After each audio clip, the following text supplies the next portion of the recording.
Sebagian besar dari kita pasti cukup sering mendengar cerita-cerita dari para orang tua, baik itu ayah, ibu, bahkan juga dari kakek nenek. Cerita-cerita yang berkembang di zaman dahulu dapat dikatakan sebagai cerita rakyat. Hal ini dikarenakan cerita rakyat adalah cerita dari masa ke masa yang diturunkan secara turun-temurun kepada generasi selanjutnya. Kami dari kelas 10 Empat akan menampilkan talent show bertema cerita rakyat yang berjudul Jakarta.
Sebuah negeri kaya terdapat kerajaan yang dipimpin oleh seorang raja bernama Prabu Gajah Batu.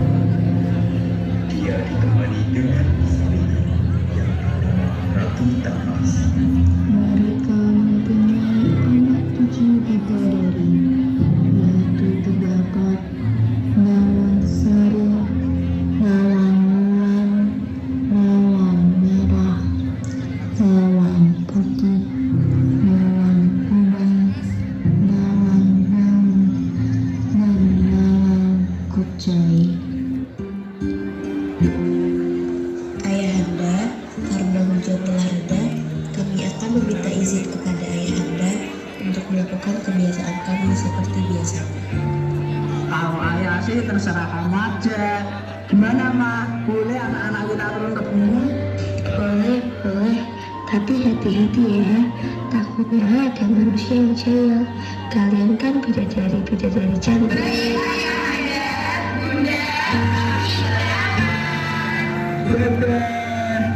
Kakanda, bersama kita sekarang sudah besar. Pastinya, sama dulu dong Kakak. Sementara itu, di bumi negeri rupanya hujan sudah reda, langit cerah kembali. Nah, seperti ini adalah waktu yang tepat untuk berburu berbulan. 7 bidadari berdatangan sampai di bumi. Mereka turun tepat di sebuah telaga yang airnya tenang dan bening. Hei, lihat, airnya bening sekali. Aku sudah tidak sabar buat mandi. Udah 1 minggu kita nggak mandi. Bener banget, badanku gatal-gatal. Abisnya di kayangan kan nggak ada air. Wah, bener banget. Pas minum aja masih belum. Abisnya ayah lupa baca batuk kalau atau kita bisa kan rasanya hebat. Waduh, emangnya kemarin ada sanggan keran air? Seru debat-debatan. Sudah. Jadi acara kita jauh-jauh turun ke bumi cuma untuk perdebatan. Ya enggak dong, Teh. Kalau begitu, ayo kita cepat-cepat mandi. Nanti keburu sore, anginnya hilang, dan kita tidak bisa pulang ke kayangan. 7 bidadari segera melepas selendangnya. Kemudian mereka bersama-sama untuk segera mandi. Tanpa diketahui, dari kejauhan ada seorang pemuda yang bernama Joko Taruk. Ia sedang tercengang melihat pelangi yang di ujungnya terdapat 7 bidadari sedang asyik mandi dengan air yang penuh di telaga. Jaka Taruk bingung dengan hal yang ada di depannya. Kemudian di tengah bebatuan terdapat 7 buah selendang yang sesuai dengan karakter baju dari masing-masing bidadari tersebut. Ia kemudian mengambil salah satunya dan disembunyikan ke dalam bajunya sambil terus memperhatikan para bidadari tanpa diketahui.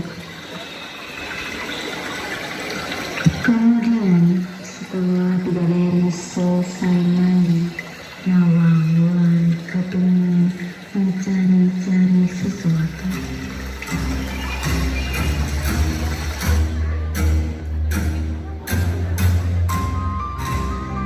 Kenapa Adinda? Apa yang Adinda cari? Selendangku hilang.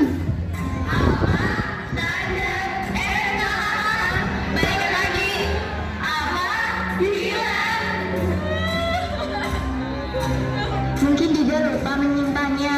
Iya, ada Nawang Wulan lupa. Enggak, aku persis menyimpannya di sini. Tapi nggak mungkin lupa. Kalau begitu, kita akan memantaukan pencarian bersama.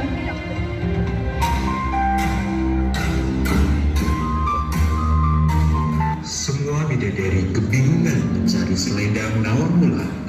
Namun setelah lama mereka mencari-cari, tidak kunjung menemukan juga. Wulan, tidak ada satupun dari kami yang menemukan selendangku. Saya sebagai putri sulung ingin meminta maaf karena kami tidak bisa membantu kamu untuk menemukan selendang itu. Tapi berhubung hari sudah sore, kami harus pergi. Selamat menikmati tinggal di bumi ya. Sekali lagi maafkan kami, Wulan.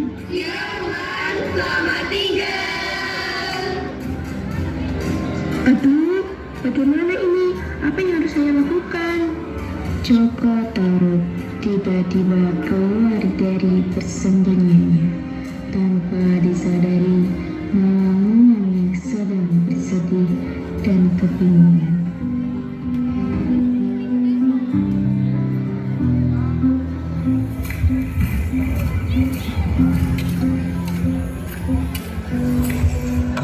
Sedang apa kamu di sini? Kamu siapa? Mau apa ke sini? Tolong jangan ganggu saya. Pergi kamu. Tenang Neng, saya orang baik. Saya hanya ingin menolong Neng yang sore-sore sendirian di hutan. Saya percaya kalau kamu manusia baik. Baiklah, perkenalkan, nama saya Nawang Wulan. saya Jaka Taruk. Sebenarnya bagaimana asal usul Neng? Tolong ceritakan. Sebenarnya saya seorang bidadari dari negeri Rempah, yang tempatnya di Kayangan. Saya turun bersama 6 saudara saya. Tetapi ketika hendak pulang, gelombang untuk pulang hilang, dan akhirnya saya tinggal di sini sendiri. Saya nggak tahu harus bagaimana. Saya bingung. Kalau bersedia, Neng ikut ke rumah saya. Gak jauh kok dari sini. Di sana aman dan gak baik seorang gadis sendirian di sini. Kalau memang kamu tidak keberatan, saya akan menumpang di rumah kamu sampai saya menemukan selendang untuk pulang. Baiklah, mari ikut saya.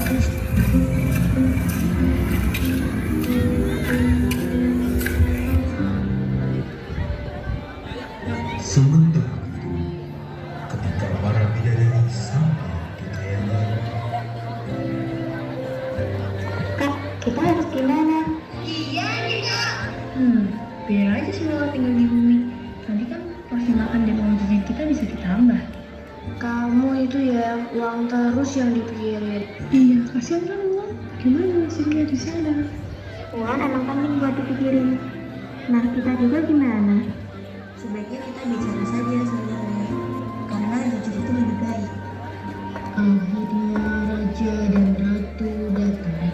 6 bidadari mendadak mulai. Amat curang anak. Bagaimana caranya tadi? Sukses. Kok? Tapi baiknya kita cari ini. para bidadari berbaris dengan rapi. Raja Gajah Batok berkeliling menyebut nama dan menghitung masing-masing dari mereka. Nawang Sari, Nawang Merah, Nawang Putih, Nawang Bombay, Nawang Daun, Nawang Kucai. 1, 2, 3, 4, 5, 6. Rasa-rasanya ada yang kurang. Aneh. Oh iya, putriku kan ada 7. Yang ada 6. 7 kurang 6 sama dengan 1. Aduh, Nawang Bulan, itu dia masalahnya. Nawang Bulan ketinggalan. Maksudnya ketinggalan. Memangnya kenapa? Nawang Sari, kenapa kamu tidak menjaga dirimu? Udah, pokoknya ayah mau marah dulu. Hukumannya kalian nggak dapat uang jajan dan harus beres-beres istana selama 10 tahun. Bunda juga setuju, tapi Bunda juga sedih. Bagaimana nasib Wulan? Kasihan dia tinggal di bumi tanpa sanak saudara.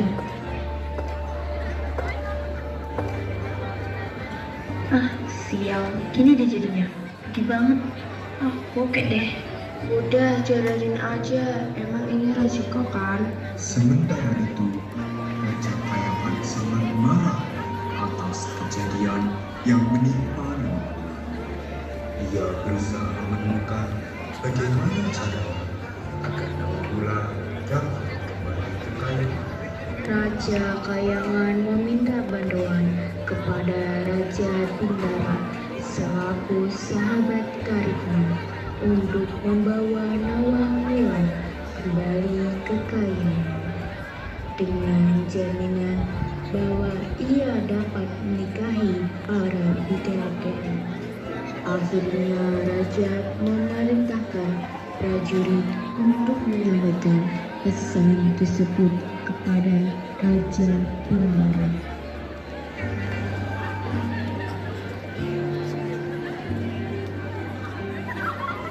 Wahai sahabat karibku, datangnya surat ini padamu. Kukabarkan bahwa anakku Nawangwulan terjebak di bumi, sehingga dia tidak dapat balik ke Kayangan. Aku mohon bantuanmu sahabat karibku, supaya Nawangwulan dapat berkumpul lagi bersama kami. Jangan khawatir, sebagai imbalannya aku mengizinkan kamu untuk menikahi putri-putriku. Keesokan harinya, Raja Kepala bersama prajuritnya memutuskan untuk turun ke bumi dengan membawa Nawangwulan kembali ke Kayangan.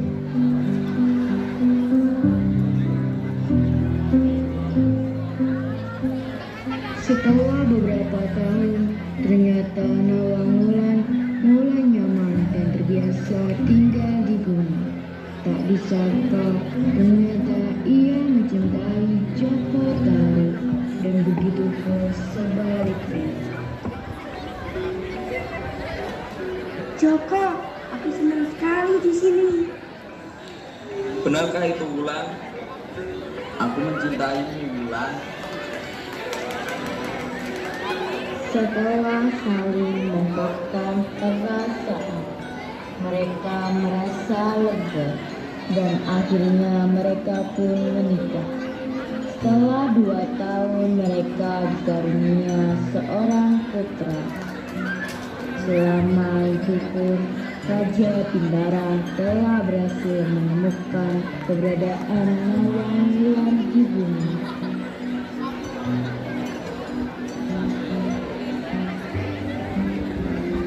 Sementara itu, di kayangan, bidadari sedang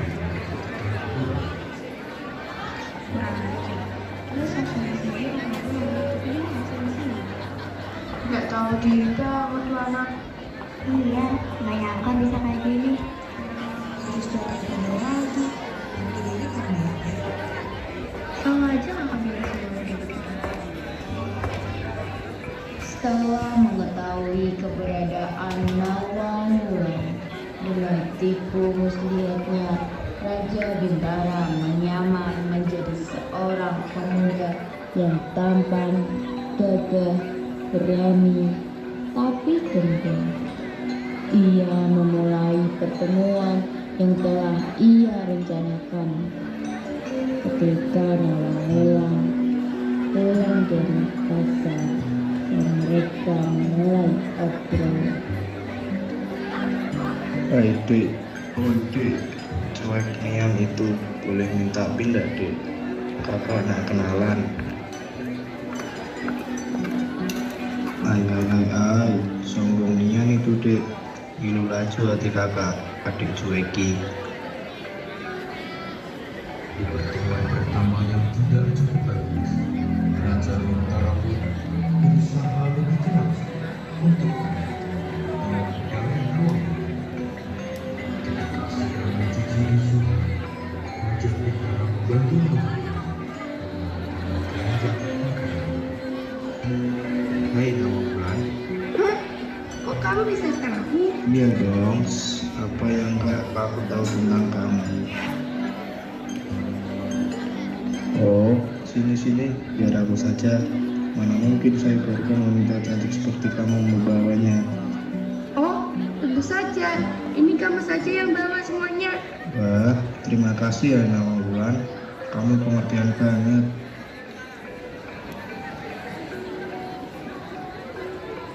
Hari demi hari, Raja Bintara terus mendekati Nawang Wulan dan terus membantu Nawang Wulan, sehingga mereka menjadi teman yang sangat dekat dalam sekejap.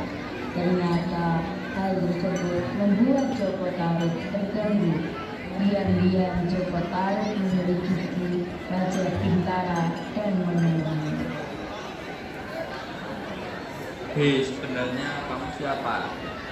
Kamu yang salah, tiba-tiba datang bilang seperti itu. Saya Jaka Tarub, suaminya Nawang Wulan. Sepertinya kamu melakukan hubungan saya dan saya tidak menyukainya. Tidak sepantasnya kamu pada diri saya. Kalau kamu suaminya, terus kenapa? I don't care about you. Tidak penting saya menyukai dia, dan saya akan membawa dia pergi meninggalkan kamu selamanya. Aisyah, mana mungkin dia akan meninggalkan aku dan anaknya sendiri. Dasar palak. Intinya jangan sekali-kali kamu mendekati istri saya lagi. Titik. Lihat saja nanti. Jangan kamu pergi meninggalkan Raja Bintara dengan suasana hati yang asal menjaga. Sesampainya di rumah, Jaka Tarub langsung menemui istrinya di depan. Assalamualaikum. Bulan, kamu gimana? Di sini. Aku di sini. Aku mau bicara. Sepertinya kamu sedikit teman pria tanpa sepengetahuan aku. Aku sering lihat dia selalu bersamamu. Apakah kamu tidak merasa tidak pantas untuk menyerang seorang teman. Tidak, ia hanya sebatas teman biasa. Ia juga selalu membantuku. Tidak mungkin aku bersikap jahat kepadanya. Ya, benar sih, tapi aku tidak menyukainya. Lagi pula kamu baru mengenalnya, belum tentu ia baik untuk kamu dan keluarga kita. Mengapa kamu bilang begitu? Dia baik kok. Katanya ia selalu menolongku. Sudah lupakan. Intinya ia belum tentu baik. Joko Taro pun pergi dari dapur dan meninggalkan Nawang Wulan. Sementara Nawang Wulan melanjutkan untuk membereskan kamar Joko Taro. Ini kan selendangku. Jadi selama ini Joko, selama ini kamu sudah bohongi aku. Kamu jahat. Wulan, tunggu. Jangan sentuh aku akan pulang.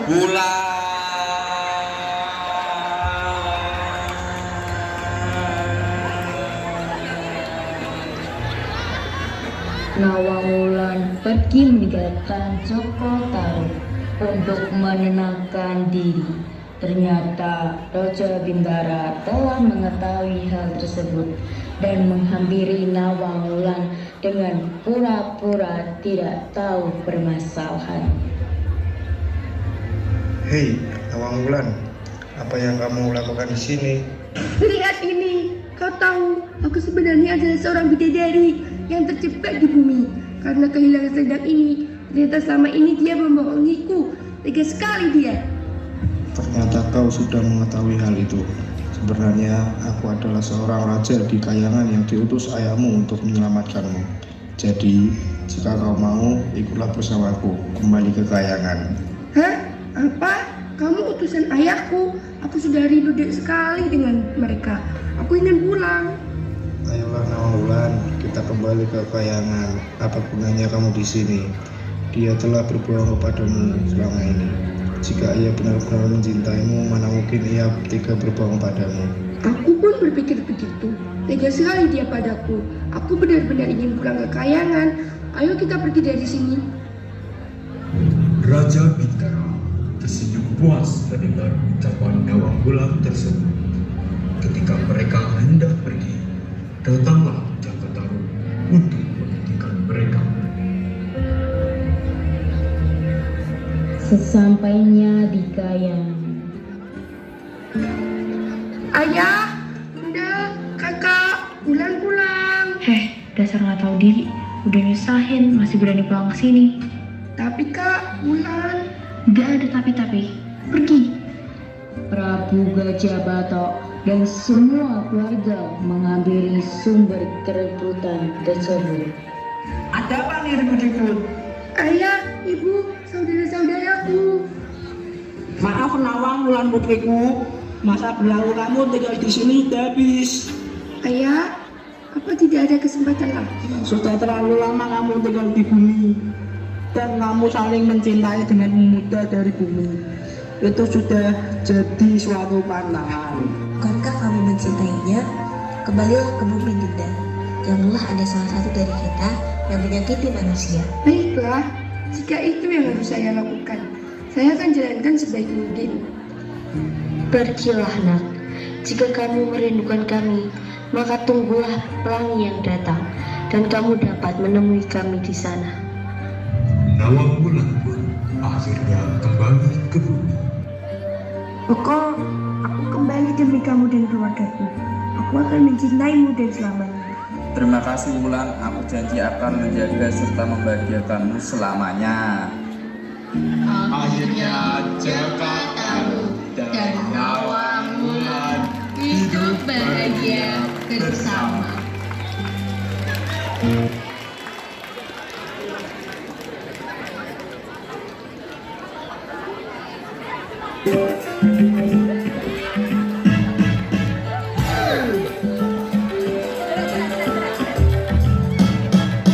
Mari semua makan dan pandai, mudah suka-suka kami hidangkan. Pilihan halal, sadar gulawai, untuk semua sebagai hiburan.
ya untuk E4.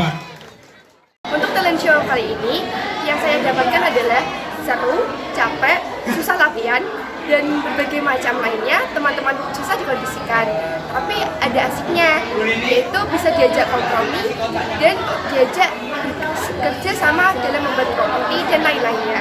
Asik.